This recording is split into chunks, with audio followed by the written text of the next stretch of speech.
In today's video, I'm going to teach you how to change display name in Outlook.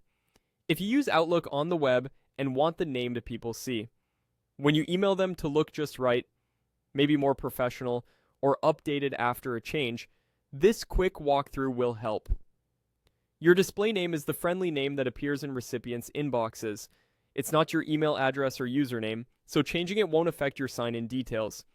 Start by opening your browser and heading to Outlook on the web.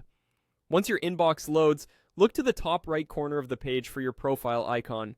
Depending on your setup, this might be your photo or just your initials inside a small circle. Select that profile icon to open your account menu, then choose My Profile. This takes you to your account area where you manage personal details and preferences. On the profile page, go to the section labeled Your Info. This is where you'll find your account name, contact details, and other identity settings. In the full name section, select Edit Name. You'll see fields for first name and last name. This is the name that will appear on the messages you send, so type it exactly as you want others to see it. Use proper capitalization and double-check spelling.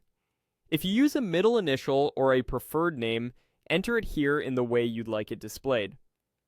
Avoid special characters or emojis, since not all mail systems display those consistently.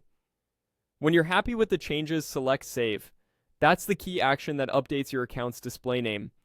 In most cases, the change takes effect fairly quickly across Outlook on the web.